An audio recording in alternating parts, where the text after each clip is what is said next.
Senate will come to order. The senators will please take their seats. Senators and all in attendance will please stand and be led in prayer by the Honorable Richard H. Stewart, 28th Senatorial District. Following the prayer, everyone please remain standing and be led in the Pledge of Allegiance to the flag of the United States of America by Tara Perkinson, Chief Deputy Clerk, Senate Clerk's Office. Thank you. Thank you, Mr. President.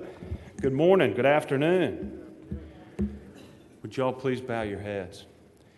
Heavenly Father, we thank you for this day that you've given us and the ability to gather in this place. We ask for your blessings for all, but especially those less fortunate or with afflictions. And we ask you for wisdom and strength to do your will so that we are truly able to see our endeavor of being one nation under God, indivisible, with liberty and justice for all. Amen. I pledge allegiance to the flag of the United States of America and to the republic for which it stands, one nation, under God, indivisible, with liberty and justice for all. Thanks.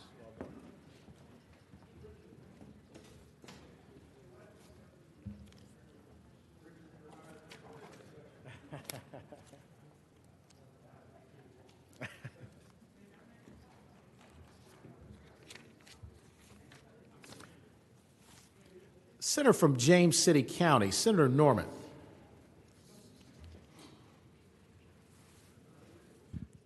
Good afternoon, Mr. President. Good afternoon, Senator. Mr. President, I would respectfully move that the rules of the Senate be suspended consistent with the motion we adopted on day one of the session allowing remote and electronic participation of our members. Thank the Senator. The question is, shall the rules be suspended? All in favor of the motion will record their vote aye. Those opposed, no. Are the senators ready to vote? Have all the senators voted? Do any senators desire to change their vote? The clerk will close the roll. Ayes 38, no 0.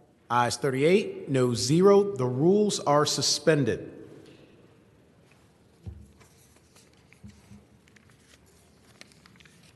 The clerk will call the roll.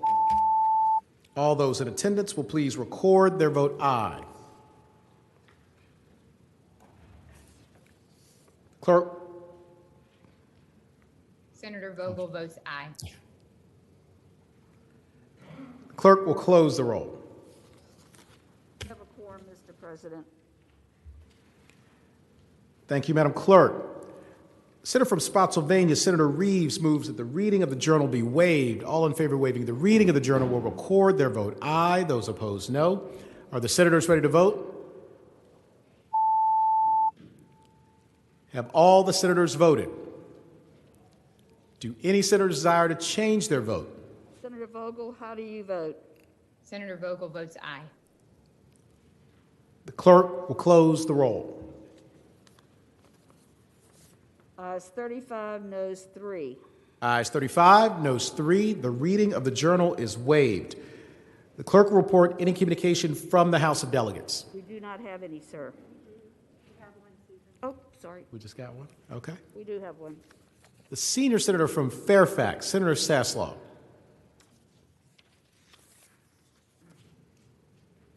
Mr. President, I move that we waive the reading of the communications from the House. Thank the senator. The question is, shall the reading of the communication from the House of Delegates be waived? All in favor of waiving the reading will record their vote aye. Those opposed, no. Are the senators ready to vote? Have all the senators voted? Do any senators desire to change their vote? Senator Vogel, how do you vote? Senator Vogel votes aye. The clerk will close the roll. Ayes 34, noes 5. Ayes 34, noes 5. The reading of the communication from the House of Delegates is waived. The clerk will report any communication from the governor. We do not have any, sir. Thank you, Madam Clerk. Resolutions, petitions, and bills are now in order. Senator from Lynchburg, Senator Peake. Yes, sir, Mr. President. I have a bill. Thank the senator. Do any other senators wish to be recognized?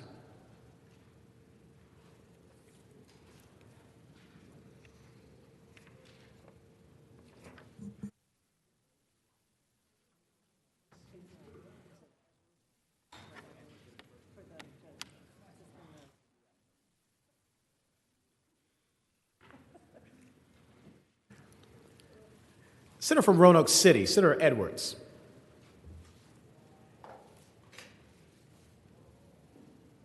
Mr. President, members of the body, I'd like to announce a scheduling change. We had originally scheduled to do judges at 4 o'clock today, but at the request of the House, they would like to do it next week, next Tuesday at 3 o'clock, which means we don't have to come back at 4 o'clock today, but we will have to come back next 3 o'clock next week. Mr. President, and with that being said, pursuant to Rule 5 of the HJR 575, the scheduling resolution, I move the Senate to now suspend the special and continuing joint order relating to judicial elections until Tuesday, January the 26th at 3 o'clock p.m. next Tuesday. Thank the senator. The question is, pursuant to Rule 5 of HJR 575, the scheduling resolution, shall the Senate suspend the special and continuing joint order relating to judicial elections until Tuesday, January the 26th at 3 p.m. All in favor of the motion will record their vote aye. Those opposed, no. Are the senators ready to vote? Have all the senators voted? Do any senators desire to change their vote? Senator Vogel, how do you vote? Senator Vogel votes aye. The clerk will close the roll. Ayes 33, noes 5. Ayes 33, noes 5. The special and continuing joint order is suspended until Tuesday, January the 26th at 3 p.m.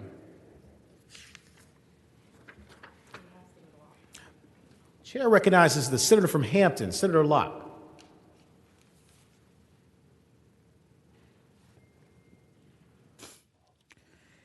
Thank you, Mr. President. I have sent to the clerk's desk the committee nominations report on the Senate standing committees, which I would like to be placed before the Senate.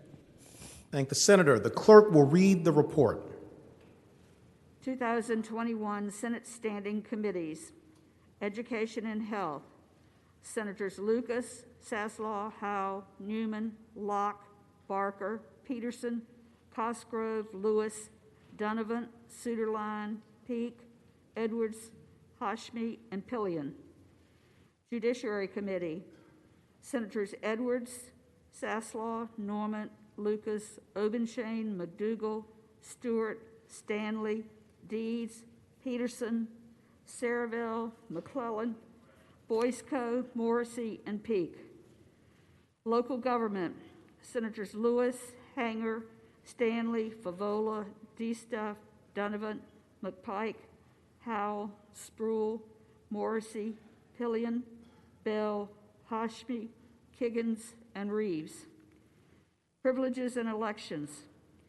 Senators Deeds, Howell, Vogel, Reeves, Eben, Ruff, Spruill, Peake, McDougall, Saraville, Mason, McClellan, Boysko, Bell, and Donovan. Rehabilitation and Social Services. Senators Favola, Hanger, Locke, McDougall, Reeves, Cosgrove, Saraville, DeStuff, McPike, Spruill, Mason, Boysko, Morrissey, Kiggins, and Stewart. Transportation. Senators Marsden, Newman, Favola, Cosgrove, DeStuff, Suderline, McClellan, Peake, Boysko, Obenshain, Eben, Saraville, McPike, Spruill, and Stanley. Thank you, Madam Clerk. The chair recognizes the senator from Hampton, Senator Locke. Thank you, Mr. President. I move that the committee nominations report be adopted. The Question is, shall the report be... Mr. President. Mr. President. Oh, okay. Senior Senator from Chesterfield, Senator Chase. Yes, ma'am. May I please speak to this standing committees, please? Senator has the floor. Thank you, Mr. President. I'd just like to point out to the body that, as you all remember, last year when the rules of the Senate were changed, there was a change in the Senate rules that said that you must absolutely be a member of either the Republican Senate caucus or the Democratic Senate caucus to receive committee assignments. Mr. President, I would also say that what a lot of the average taxpayers don't realize is that in order to participate in a caucus, it requires paying caucus dues, which average at least $10,000 a year when legislators like senators in this room make $18,000 a year. I believe the folks at home can do the math. This is extortion, Mr. President, and I chose not to participate, and now I am being penalized as an equal member of this body, one of 40 state senators, and in this update to the 2021 Senate Standing Committees, I no longer have any committee assignment. So I'd like to call that attention to my colleagues and hope that they will stand and do the right thing and stand against these standing committees, or I will have to look at lawsuits. Thank you. For what purpose does the Senator from Roanoke County, Senator Suderline, rise?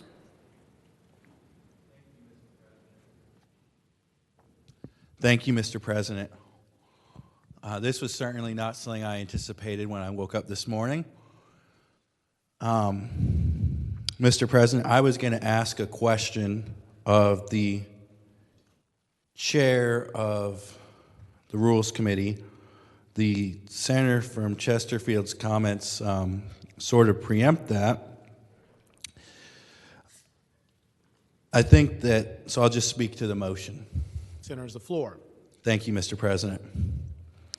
Mr. President, in looking at this report, I think several smart decisions are being made.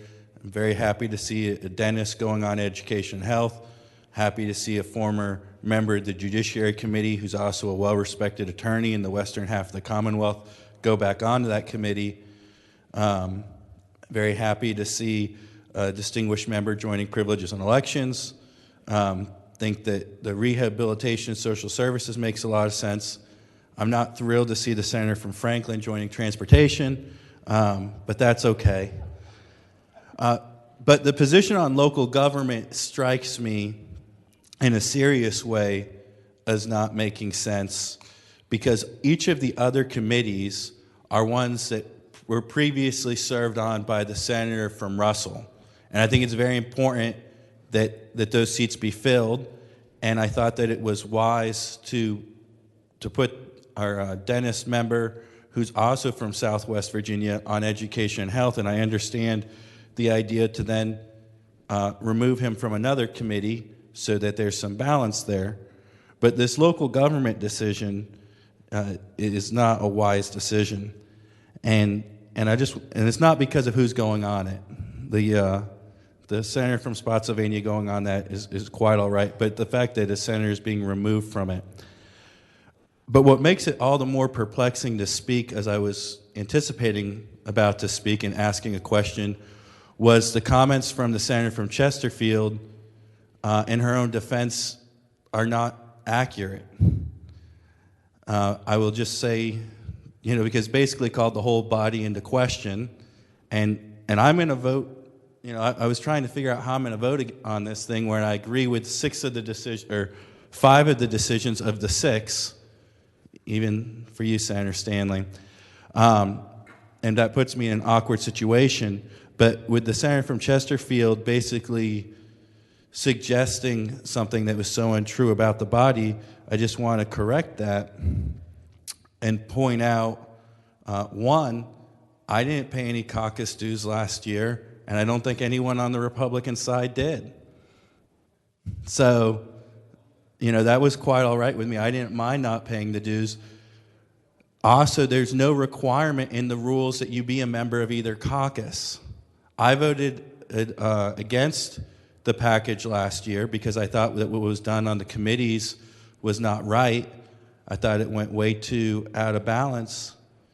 But that's not what the rules say, that you have to be a member of either caucus. It talks about people leaving a caucus, and that's not an entirely new concept to this chamber.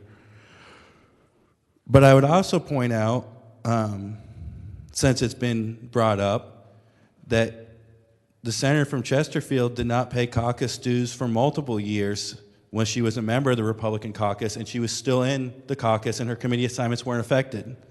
So it's not correct to say that because you do not pay your caucus dues, your committee assignments were affected. And my predecessor, the former senator from Botetourt, he did not pay his and I see the Republican leader looking at me and shaking his head vigorously because he did not pay his caucus dues several years. And even during that, he was a committee member, and he even chaired a committee during part of that time. So what's being said by the senator from Chesterfield is not accurate, and I'm trying to keep a good humor about things, but it's highly frustrating to see someone to be put in a spot where, 5 good decisions are being made and 1 bad one. I don't think this is the appropriate way to remove someone from a committee. And then that senator comes up and says things that aren't true on why she's being removed. And so this is a very unpleasant moment for all of us. And I'm leaning towards voting against it, and I think that you all ought to consider voting against at least the current form if it doesn't get amended, because even though the senator said some things that weren't true right now, and that really upsets me, I'm not sure that I would immediately remove someone from their committee for that moment. I think that's the sort of thing that requires a little more thoughtful deliberation. And so at that moment, I thank you for your time as you got to hear my internal dialogue to this very perplexing situation.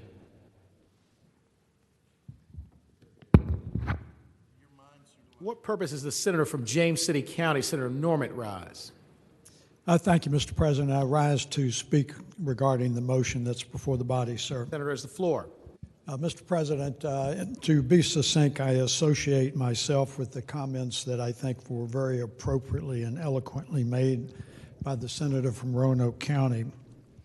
And I would say, Mr. President, that neither today nor tomorrow or in the future will I be defending some of the controversial behavior of the senator from Chesterfield. I look at it from a very different perspective, and it's something that I am being redundant about that all of you have heard me comment on before, and that is the custom, usage, and tradition of the Senate. I continue to, in my myopic world, observe what I consider an erosion and deviation from what we have traditionally done from a decorum and operational standpoint in the Senate. And I would say that a concern that I have is I am not certain where the boundaries will be drawn in the future. And I don't say that as a criticism directed at anyone on the floor of the Senate. I just think that we need to continue to try to have a long-term vision that we are the Senate of Virginia. We are not the House of Delegates, and to continue to think about what is worth preserving on the custom, usage, and tradition of the Senate.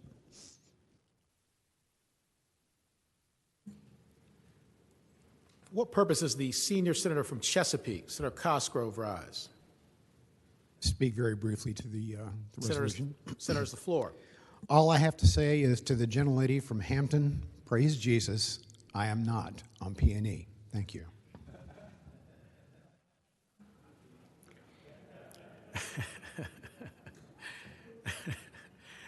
Do any other senators wish to be recognized?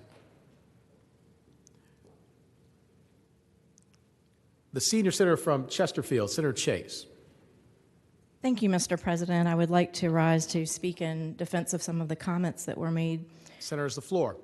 Thank you, Mr. President. I just think maybe I need to reflect on some history here, because I think some people may have forgotten that history. Right after we all won re-election in 2019, the Republican Senate caucus voted on leadership. And it was at that particular moment that I chose not to support the current minority leader that was chosen. I would have supported anyone else at that particular moment. And I made the decision to leave the caucus because I could no longer sit under that caucus.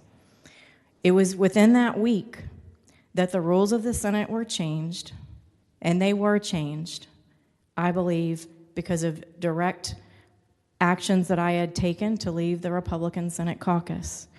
My seat on the Senate floor was moved where my normal seat of seniority should be, and I was put over in the corner like a scolded child. Mr. President, and in that same week, 3 of my 4 committee assignments were taken away for no reason. Mr. President, I would like to encourage the body that we each represent the citizens that elected us to each of our respective seats. And the citizens of the 11th District understood exactly, they re-elected me for a second term for a reason. And I'm not going to question the voters. They like that I'm a firebrand, that I fight back. And at times, I'm not a polished politician, and I apologize for that. I'm very passionate about the people that I represent. And I will simply say to that point that I have actually, team members on my own staff were bullied because I did not pay caucus dues. And maybe that's not the situation that occurred from the senator from Roanoke County, but it is something that my staff and I personally received from members and staff members on my team, and I can attest to that.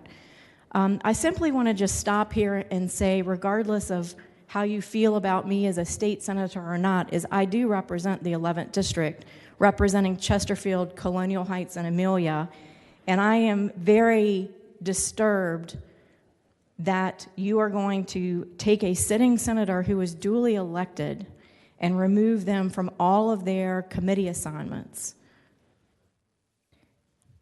What hypocrisy. The same people that get up at that podium and pray about peace and unity in this body are the same people that don't show love, compassion, and mercy toward all members in this body. And I will simply say this. I welcome anyone that has an issue that wants to come talk to me one-on-one. I'm happy to have that discussion. But to have public dialogue and forum on this, if we're going to continue to operate with decorum and all those desires that we all share together in the Senate, that respect goes both ways. And so I'm going to ask the body to vote down the standing committee and ask to have my committee assignments restored. I was on 4. And now I'm on none. And Mr. President, that is not right. I have not been convicted, arrested. There are members in this body who have been charged with crimes, arrested, people injured for far worse things than anything that anyone in this body could come up against me. So if we want to go in this direction, it's not the direction that I choose to go. But it's a decision, apparently. If you all want to continue to go in that direction, I will play ball. Thank you.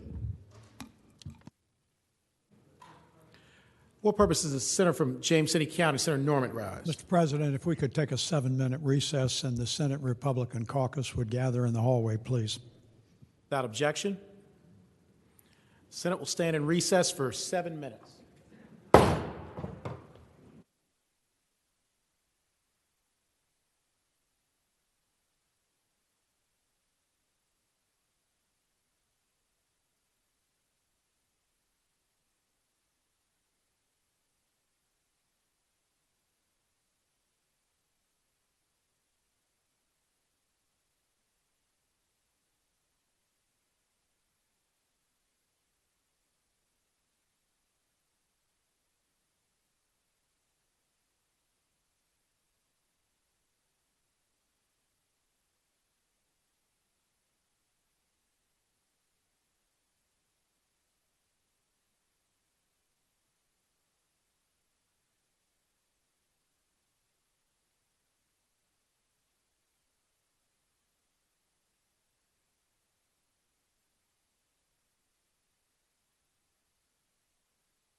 For what purpose is the junior senator from Richmond City, Senator Morrissey, rise? Thank you, Mr. President, and good morning to you. Good morning. With respect to the instant question before the body, would the Chairman of Rules yield for a question? Will the senator yield?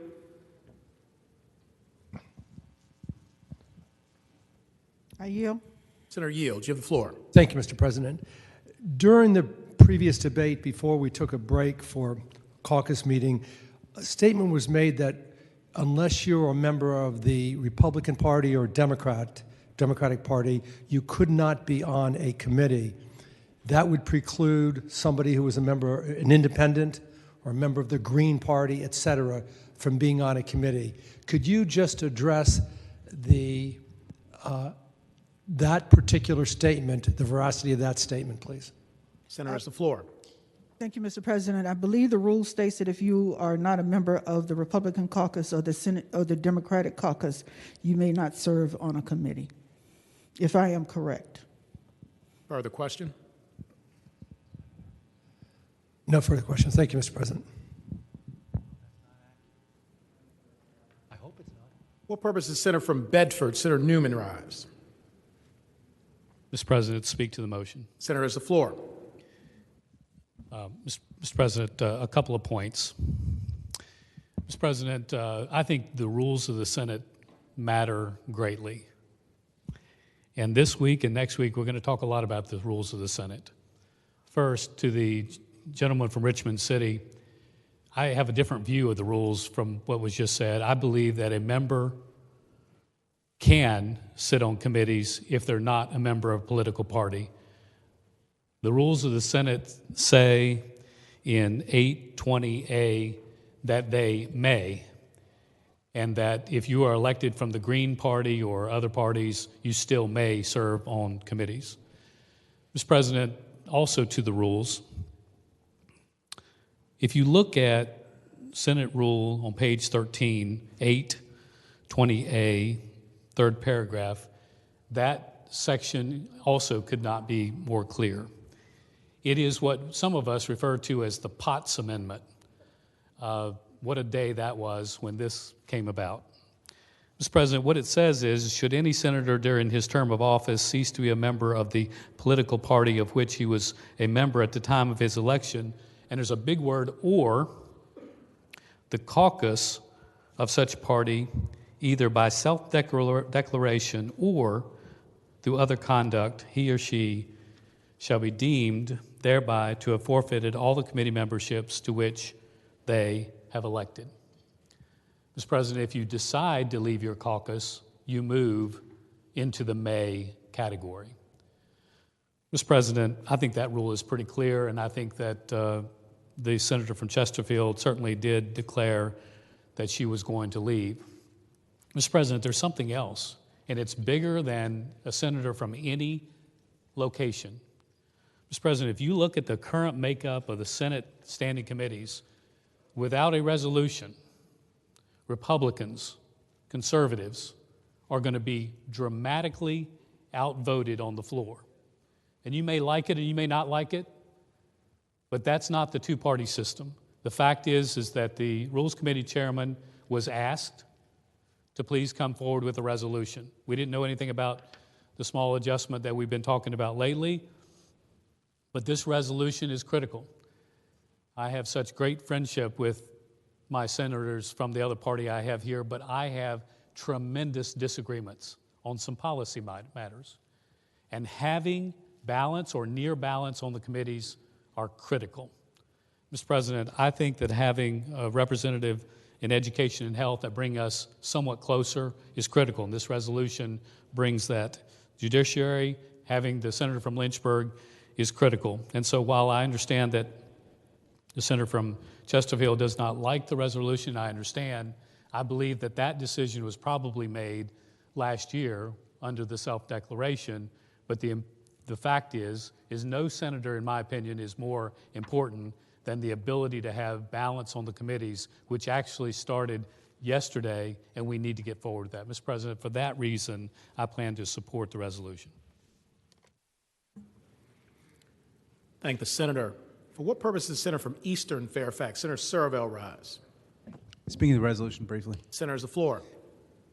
Thank you, Mr. President. I think the senator from Lynchburg has accurately captured what the rules say. I just want to note the second paragraph specifically says, of 20A, the standing committees may also include any senator not elected as a member of the two major political parties. And so it says it's optional. And so, if you're a Green Party member or whatever, then you can be on a committee. And I think he correctly captured the third paragraph, which has to do with things that happen after committee assignments have been made. But I would also just note, I don't believe there's anything in the rules that require anybody to be on a committee either. So there's no requirement that a senator be placed on a committee in the rules at all. And with regard to the ratios, those decisions, the senator's correct, were made last year. There's nothing in this resolution that changes the ratios. But I think if we wanted to have a discussion about the ratios, we could talk about some certain precedents that began before I got here, which led us down the road where we are right now. I wasn't part of those decisions back when they happened, but I think if we want to have a discussion about ratios, we need to all look in the mirror about that before we have it. So, Mr. President, we need to vote this one through and move on to some more important matters.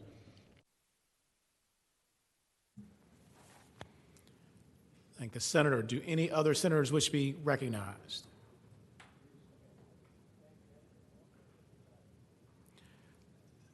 The senior senator from Chesterfield, having spoken twice already on this motion, would be allowed to speak only without objection of the Senate.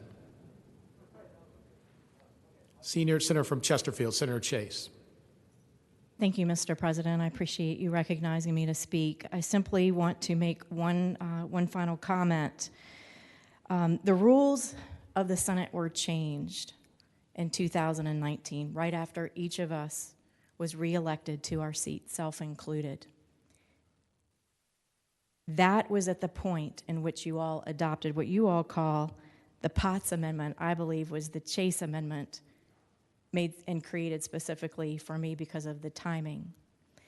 And that amendment to the Senate rules, I just want to be clear, says, should any senator during his term of office cease to be a member of the political party of which he was a member of the time of his election, or the caucus of such party, either by self-declaration or through other conduct, he shall be deemed thereby to have forfeited all committee memberships to which he may have been elected.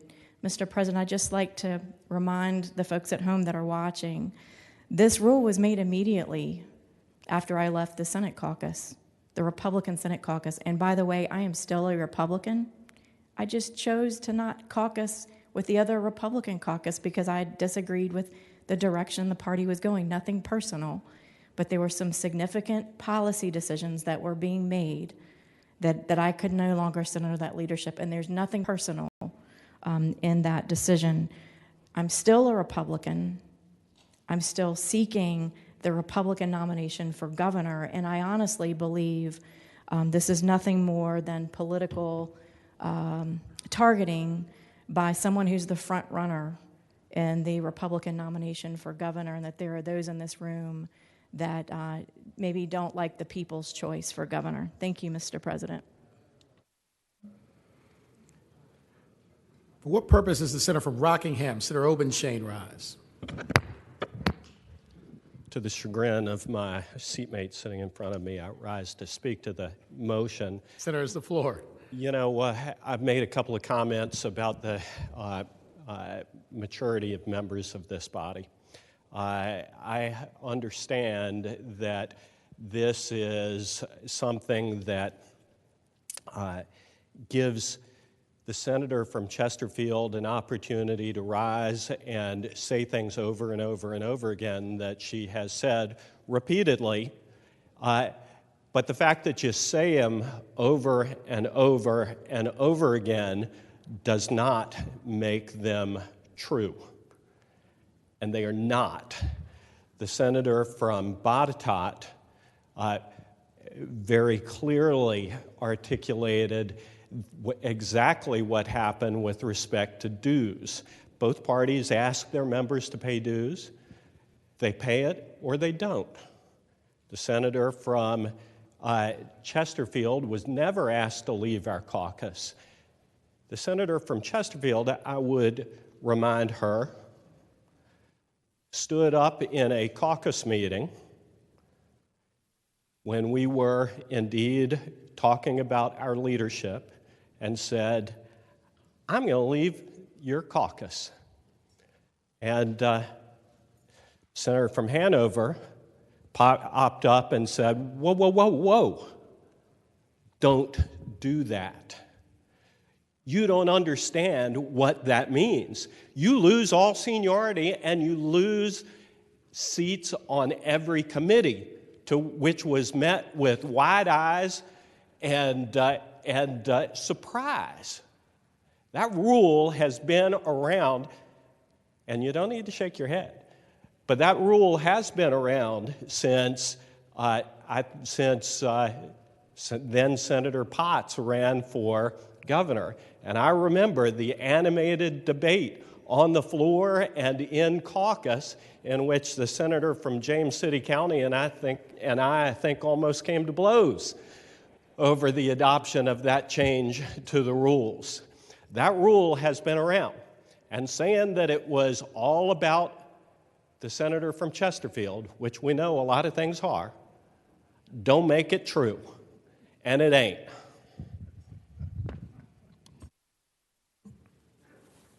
For what purpose does the senator from Lynchburg, Senator Peake, rise?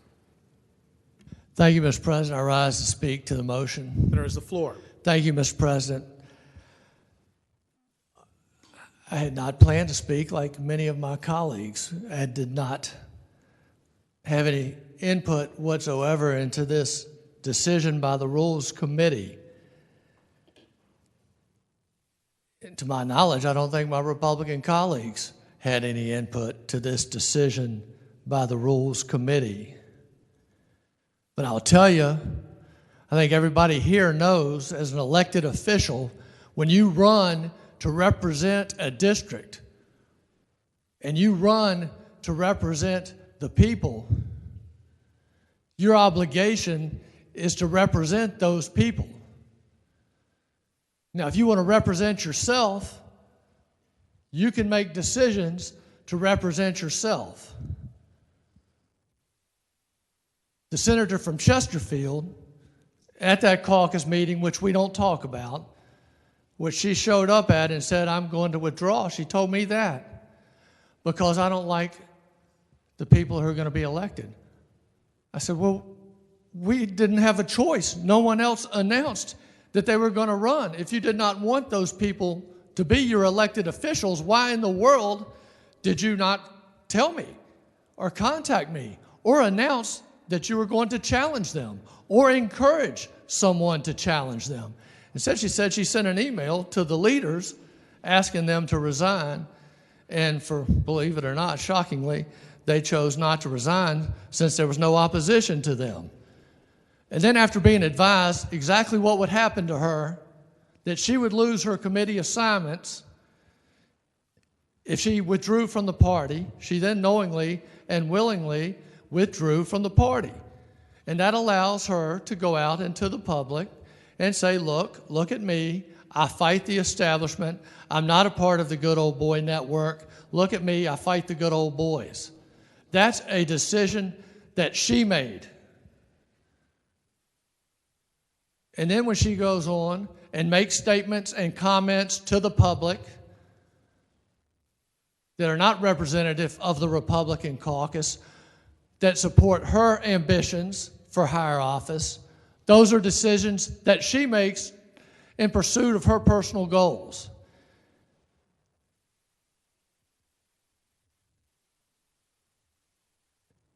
To know that the actions that you take can be ruled on by this body, that you have consequences for what you do for your personal goals within this body. You make a commitment. Do you represent the people of your district, or do you represent your personal ambitions? And I guess for me, this motion, it fits both, because I'm getting put on courts where I have expertise, and I get to represent my constituents of the 22nd District, which is what I was elected to do, which is what I will continue to do until my term is up. So to the members of the Democratic Party and caucus who have put me on course, I thank you. I'm going to vote in favor of this because it benefits my district. Thank you.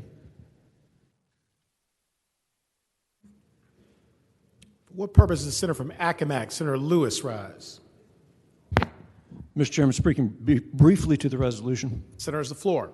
Mr. Chairman, I just want to thank the body on behalf of Chairman Emeritus Stanley, Chairman Emeritus Marsden, for bringing about this day that the three of us knew would always come, when folks were fighting over a seat on local government.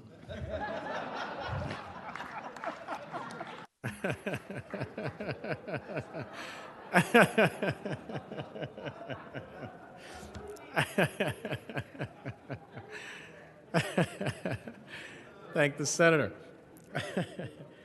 For what purpose does the junior senator from Chesterfield, Senator Hashmi, rise?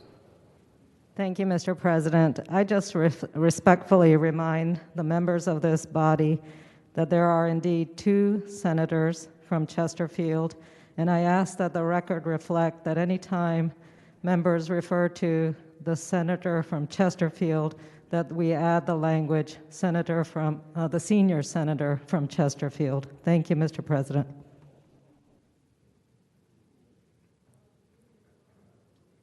Do any other senators wish to be recognized? Seeing none, the question is, shall the committee nominations report be adopted? All in favor of the motion will record their vote aye. Those opposed, no. Are the senators ready to vote?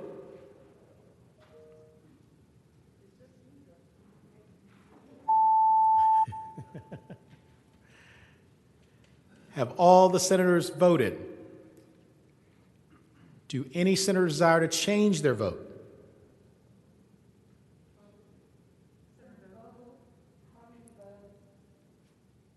Senator Vogel votes aye. The clerk will close the roll. Ayes 37, noes 1. Ayes 37, noes 1. The committee nominations report is adopted.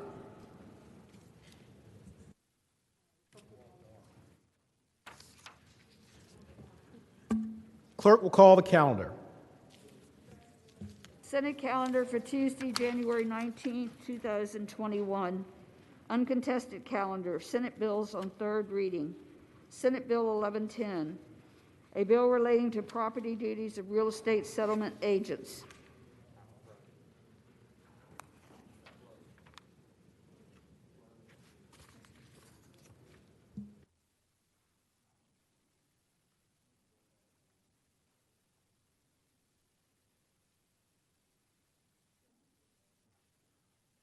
Mr. Chairman? We have a little technology glitch. Oh, thank you. Okay.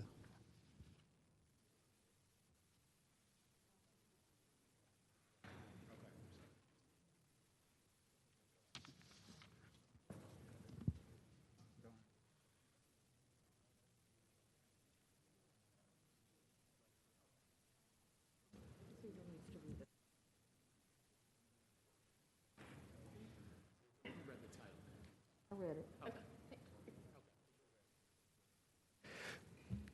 Senator from Northern Chesapeake, Senator Spruill. Mr. Chairman, I move the bill pass. Senator want to speak to the bill? Yes, Mr. Chairman. This bill provides that the State Corporation Commission may share information collected from a settlement agency regarding an error or omission of malpractice insurance policy with any person in connection with the action of such grant agency. Thank the senator. Do any other senators wish to be heard regarding Senate Bill 1110?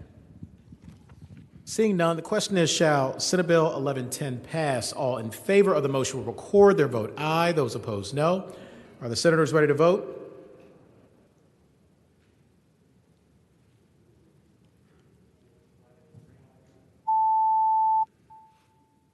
Have all the senators voted?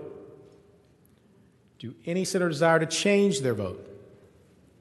Senator Vogel, how do you vote? Senator Vogel votes aye. The clerk will close the roll. Ayes 39, noes 0. Ayes 39, noes 0. Senate Bill 1110 passes.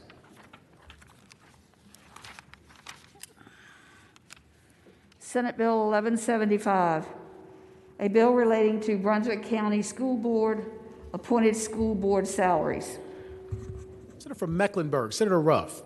Thank you, Mr. President. I move that the Senate bill be passed, and it just simply removes some outdated language that's in the code dealing with the Brunswick County School Board. Thank the senator. Do any other senators wish to be heard regarding Senate Bill 1175? Seeing none, the question is, shall Senate Bill 1175 pass? All in favor of the motion will record their vote aye. Those opposed, no. Are the senators ready to vote?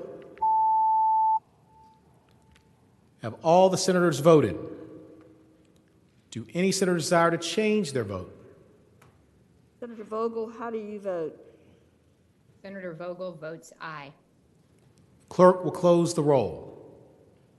Ayes 39, noes 0.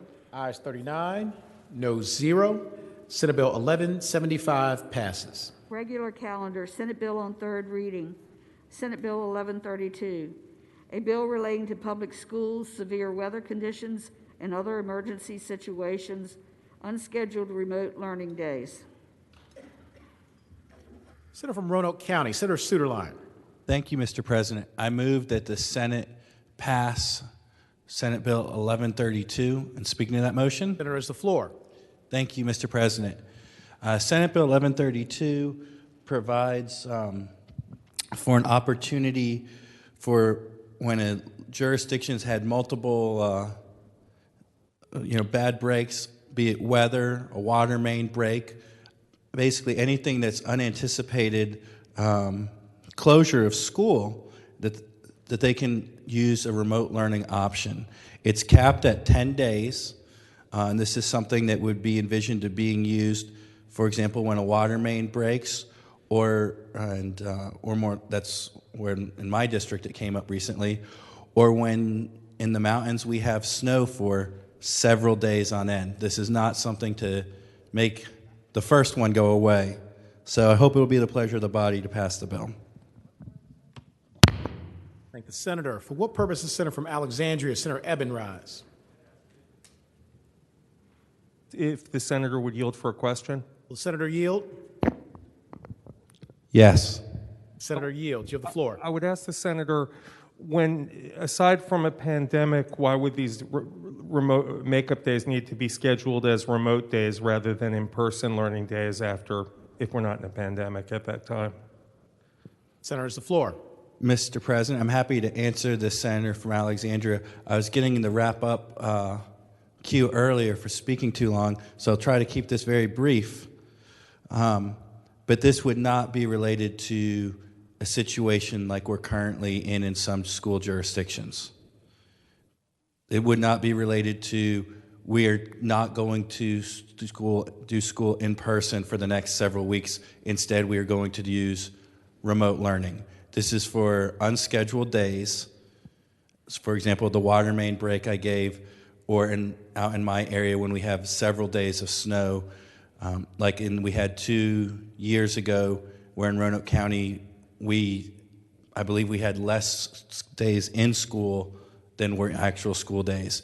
And what we have to do now is to make sure that we're still able to get our full support from the Commonwealth, and we have to either add 20 minutes on to each day, or we add days at the end of the year that aren't that academically valuable. Further question? Thank the gentleman. Thank the senator. Do any other senators wish to be heard regarding Senate Bill 1132? Seeing none, the question is, shall Senate Bill 1132 pass? All in favor of the motion will record their vote aye. Those opposed, no. Are the senators ready to vote? Have all the senators voted? Do any senators desire to change their vote? Senator Vogel, how do you vote? Senator Vogel votes aye. The clerk will close the roll. Ayes 39, noes 0. Ayes 39, noes 0. Senate Bill 1132 passes. Uncontested calendar, Senate bill on second reading. Senate Bill 1299, a bill relating to alcoholic beverage control, sale, and delivery of mixed beverages and pre-mixed wine for off-premises consumption. Reported from the Committee on Rehabilitation and Social Services with a substitute. Senator from Loudoun County, Senator Bell.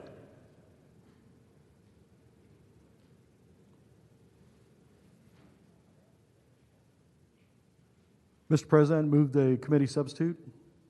Thank the senator. The question is, shall the committee substitute be adopted? All in favor of the motion will say aye. Those opposed, no. The ayes have it. The committee substitute is adopted. Senator from Loudoun, Senator Bell. Thank you, Mr. President. I move the bill be engrossed and moved on to its third constitutional reading. Thank the senator. The question is, shall the bill be engrossed and advanced to its third reading? All in favor of the motion will say aye. Those opposed, no. The ayes have it. The bill is engrossed and advanced to its third reading. Regular calendar, Senate bills on second reading. Senate Bill 1171, a bill relating to the State and Local Government Conflict of Interest Act, disclosure requirements, industrial development authorities, and economic development authorities. Reported from the Committee on General Laws and Technology with an amendment, and there are two floor amendments. Senator from James City County, Senator Norman. Mr. President, I appreciate your indulgence, and I'd ask once again this matter be passed by for the day, sir. Thank the senator. Without objection, Senate Bill 1171 will go by for the day. Senate Bill 1190, a bill to direct the Board of Education to include advanced directive education in its curriculum framework for the health standards of learning for high school students. Reported from the Committee on Education and Health. The junior senator from Virginia Beach, Senator Kiggins. Mr. President, I'd like to engross and advance this bill to its third constitutional reading. I'd like to speak to the bill briefly. You don't have to, but... Okay, well then I'll wait. Thank the senator. Question is, shall the bill be engrossed and advanced to its third reading? All in favor of the motion will say aye. Those opposed, no. The ayes have it. The bill is engrossed and advanced to its third reading. Uncontested calendar, Senate bills on first reading. Senior senator from Fairfax, Senator Saslaw. Mr. President, I move that all Senate bills on the first reading on the uncontested and regular calendars, that's pages 4 through 9, Senate Bill 1120 through Senate Bill 1355, that the rules be suspended and the first constitutional reading be dispensed with. Thank the senator. Question is, shall the rules be suspended and the first reading of the titles of Senate bills on the uncontested and regular calendars, pages 4 through 9, Senate Bill 1120 through Senate Bill 1355, be dispensed with?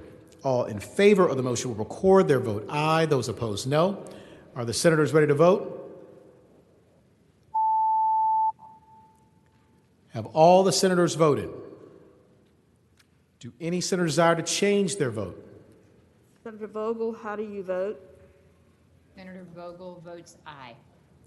The clerk will close the roll. Ayes 38, noes 0. Ayes 38, noes 0. The reading of the titles is dispensed with.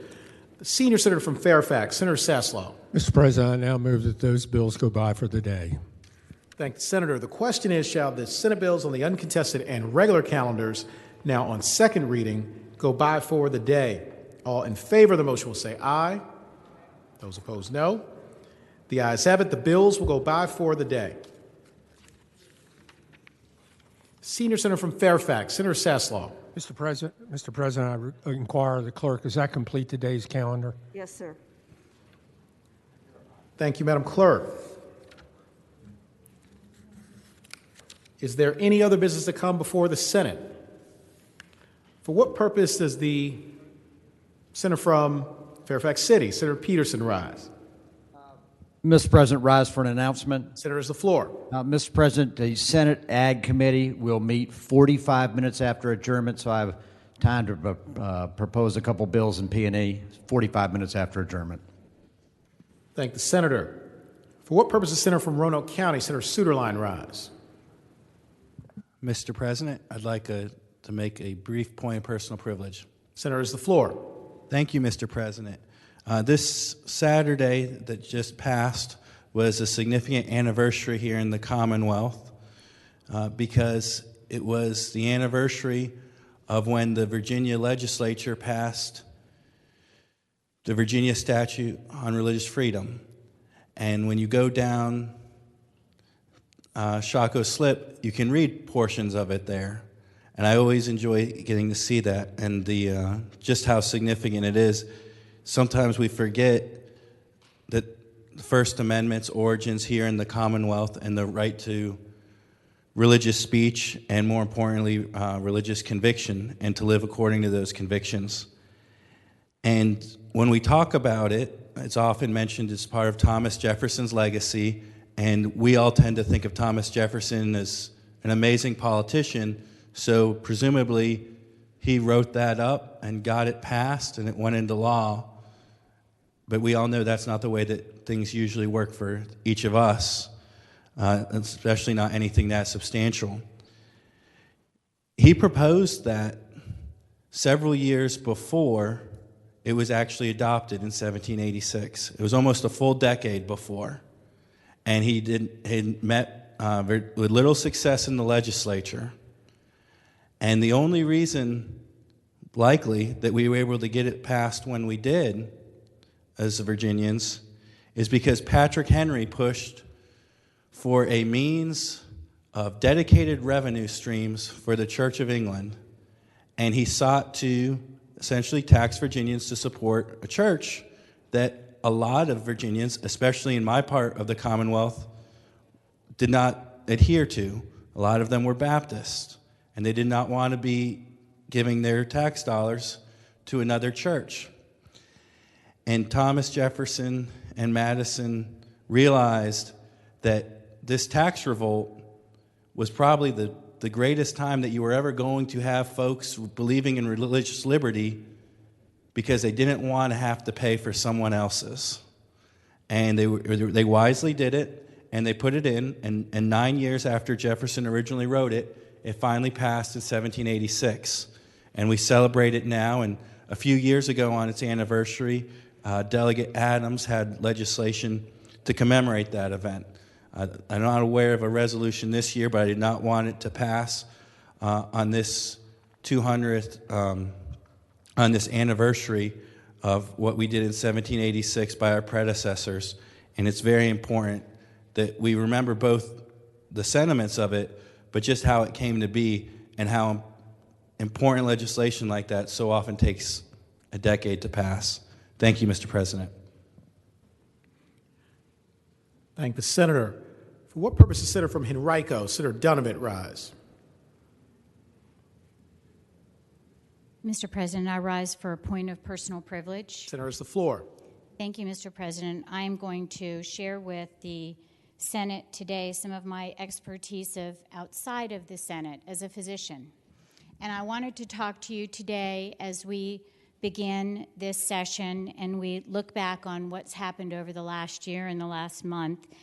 And in medicine, it's really important that you are specific when you identify an issue. And in psychology, it's really important that you identify emotions accurately because when you do, you're better able to manage them and to deal with situations and resolve them. And I want to talk to you today about something called motive attribution asymmetry. I know it's a lot of words. I often have to look it up because I forget. But motive attribution asymmetry is a psychological term that talks about one group's belief that their rivals are motivated by emotions opposite their own. So to kind of break that down, one group believes they're truly motivated by good, and the other group, their contrarian group, is motivated by evil, not disagreement, not by other motivations, but it breaks down on a very primeval level. Attribution is how we explain behaviors we see and what happens.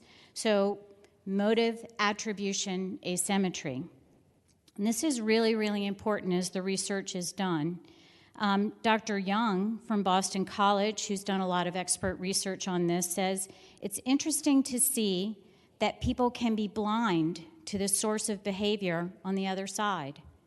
That you can go from saying you're motivated by love of your own group, and you can't seem to apply that reasoning to the other side. She says there's a mismatch between what I think my group's motive is and what you think my group's motive is. There definitely seems to be an error or bias in the way that happens. There's a lot of research on this. I'm not going to go into it in detail, but Arabs and Israelis in the Middle East are one example group where they've studied this and found it to be accurate. And believe it or not, in America, Republicans and Democrats are equally vitriolic about having this asymmetry. So this is really important, and that's where we get more into the psychology. When you look at this, people often say that the problem in America is incivility or intolerance, but that's not correct based on what the experts say.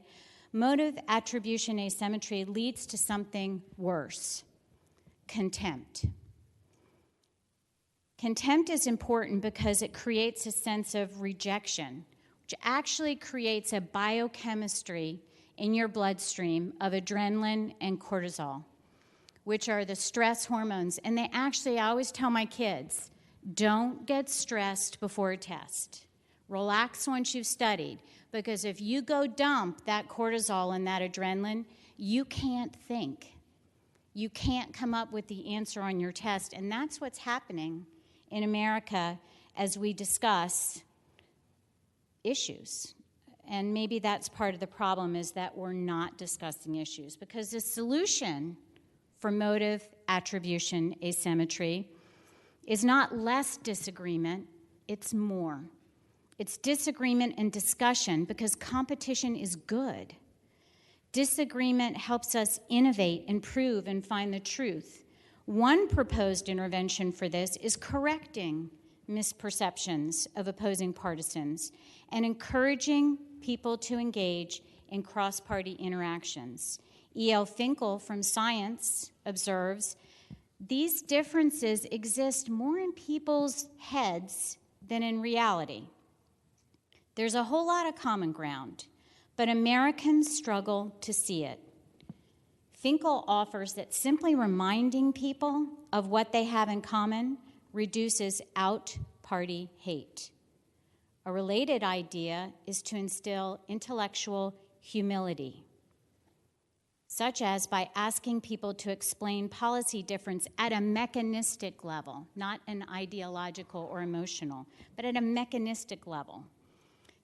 Leaders of civic, religious, and media organizations committed to bridging divides can look to such strategies to reduce intellectual self-righteousness that can contribute to political sectarianism.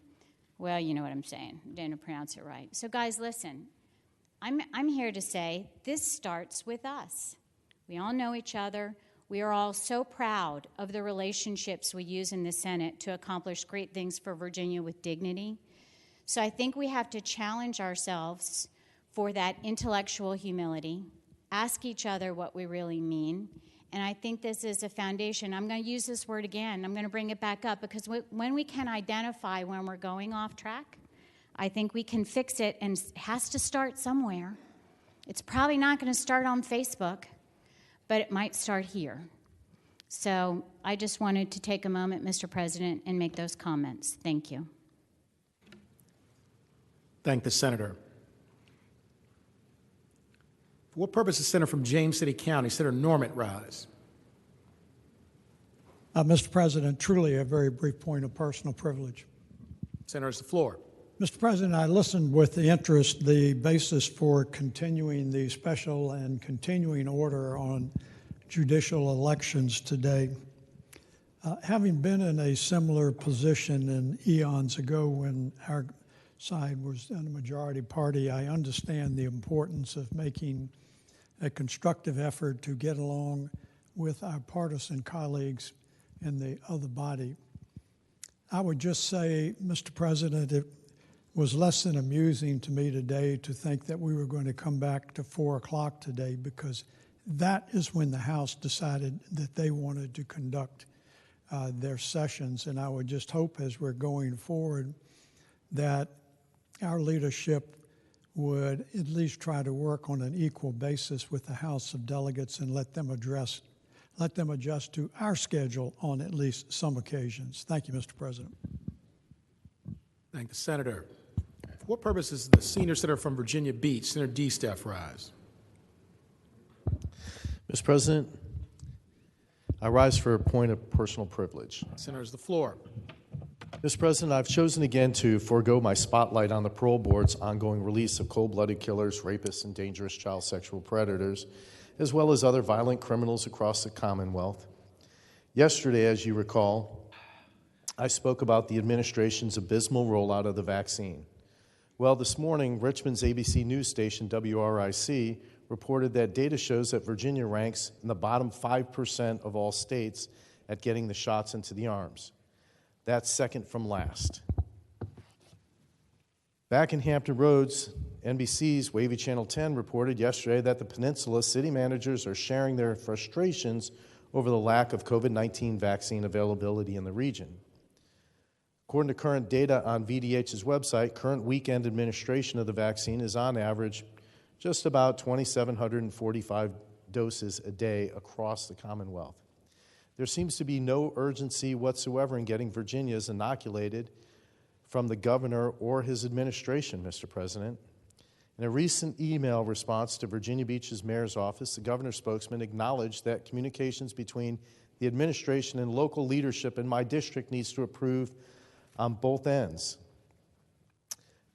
Mr. President, I find the statement interesting, as I've made multiple efforts to include written communications, emails, texts, as well as phone calls to the governor's office in hopes that I might be able to sit down or meet with the governor over the important issue and share our constituents' concerns. I've even sought the assistance of the Senate Majority Leader to help facilitate such a meeting. Unfortunately, all of those efforts seem to have been fruitless. Efforts to improve communications can't just be one-sided. It's easy to say communications need to improve, but what are you doing to make such improvements? I agree with the senator from Arlington yesterday when she said leaders need to do more. Well, Mr. President, I agree with that statement. We need to do much more. I'm calling on the governor and the administration to show leadership and to do more. And I'm happy to meet with the governor anytime, any place, whenever he's available to discuss this further. Thank you, Mr. President.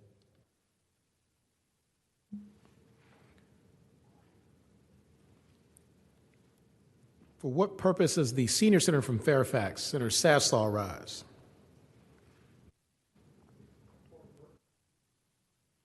Point of personal privilege. Senator, has the floor. There appears to be some dispute in the numbers, because I was told yesterday that only 4 states had given more inoculations than Virginia.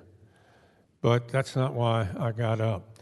I think it was last Saturday, an individual is probably not known to most of the people in here. A state senator over in Maryland passed away. His name was Mike Miller. And the reason I bring this up is that, in the opinion of many, he was probably one of the most effective state legislators in America, not just in Maryland, but in America. He was president of the Maryland Senate for 33 years. And, you know, till the day that man died, I don't think anybody in Maryland could have exactly told you what his ideology was. And the reason is he wasn't interested in that. He was only interested, and this somewhat ties in with what you heard from Senator Donovan, he was only interested in results and making his state better. And they've had some pretty good Democratic and Republican governors, but if you talk to most of the people in both the Maryland House and the Maryland Senate as to who has put the state in the position that it's in and who accomplished the most for the state, it'll be almost unanimous. It was Mike Miller. And like I said, he wasn't interested one bit in ideology. He was only interested in one thing, and that was results. No matter what the issue was, he never took his eye off the ball. And as you could pretty much guess from what I'm saying, he was probably, from an ideological standpoint, pretty near the center. And it's my own observation over the years is that people who govern from the center generally have gotten a lot more done than those who don't. But he was a model that, quite frankly, it wouldn't hurt for all 40 of us to emulate. He was quite a person. Mike was at the University of Maryland when I was there. In fact, I and Steny Hoyer, and I knew Steny Hoyer in college, but whatever, if you take a look at how well Maryland's doing, and they're doing pretty well financially, a lot of that was doing this one state senator. And it wouldn't hurt for all of us to probably act more in line with what he did than what some of us do, including me, from time to time. But I just wanted to bring this to your attention because, as I pointed out, in the opinion of many, and not just in Maryland, he was one of the most effective state legislators in this country. Thank you, Mr. President. Thank the senator. For what purpose does the senator from Northern Fairfax, Senator Howe, rise? Thank you, Mr. President. I rise on a point of personal privilege. Thank the senator. You have the floor. I briefly turned off my waiting to speak button because of respect for Mike Miller, who I also have tremendous respect for. But I did want to respond briefly to the senator from Virginia Beach. He is saying, along with everyone else, that the problem with getting the vaccines out and into people's arms is the lack of supply. The lack of supply is not the fault of the governor of Virginia. The lack of supply is the fault of the federal government and the outgoing president. Thank you, Mr. President. Thank the senator. For what purpose does the senator from Rockingham, Senator Obenshain, rise? Point of personal privilege. Senator's floor. Mr. President, with respect to the supply has been rolled out by the federal government on the basis of how well each state is doing in getting their supply out. So in Virginia, because we are second to the bottom or in the bottom 5% of states that are vaccinating, our supply is going to other states like West Virginia and South Dakota and other states that are doing a more effective job. Now, we may be vaccinating more people than a handful of other states, or maybe even a lot of other states, but most of them are teeny tiny little states. And if we continue to vaccinate at the rate that we're vaccinating, maybe we'll get it done by 2027. And we'll still have vaccinated more people than Vermont or Rhode Island. And maybe we can pat ourselves on the back. But I took great pleasure in reading, or at least my wife took great pleasure in reading, that the vaccine is being rolled out to people with underlying medical conditions, which she told me last night includes people who are 16 and older who smoke. So my 58-year-old wife went out and bought her first pack of cigarettes ever.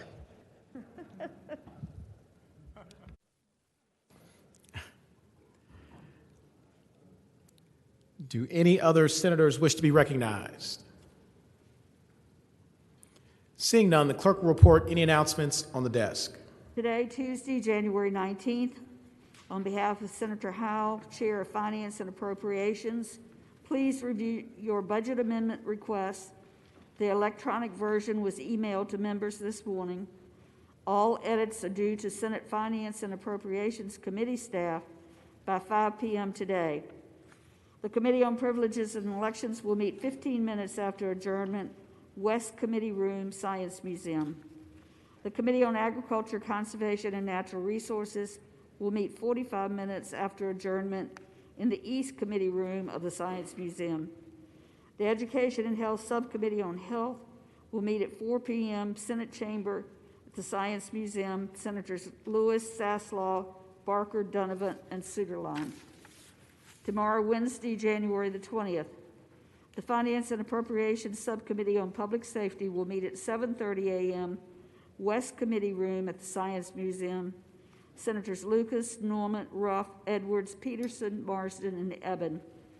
The Rehabilitation and Social Services Subcommittee on Marijuana will meet at 8 a.m. in the East Committee Room at the Science Museum. Senators McPike, McDougall, Reeves, Survell, Spruill, Boysko, and Kiggins. The Committee on Finance and Appropriations will meet at 9 a.m. West Committee Room, Science Museum. The Democratic Caucus will meet at 11:30 a.m. in the Democratic Caucus Room, and the Republican Caucus will meet at 11:30 a.m. in the Republican Caucus Room. Thank you, Madam Clerk. Is there any other business to come before the Senate? Seeing none, I call on the Senator from Portsmouth, Senator Lucas. Thank you, Mr. President. Mr. President, I move that the Senate do now adjourn until 12 noon tomorrow. Thank the Senator. The question is, shall the Senate stand adjourned until 12 noon tomorrow? All in favor of the motion will say aye. Those opposed, no. The ayes have it. The Senate stands adjourned until 12 noon tomorrow.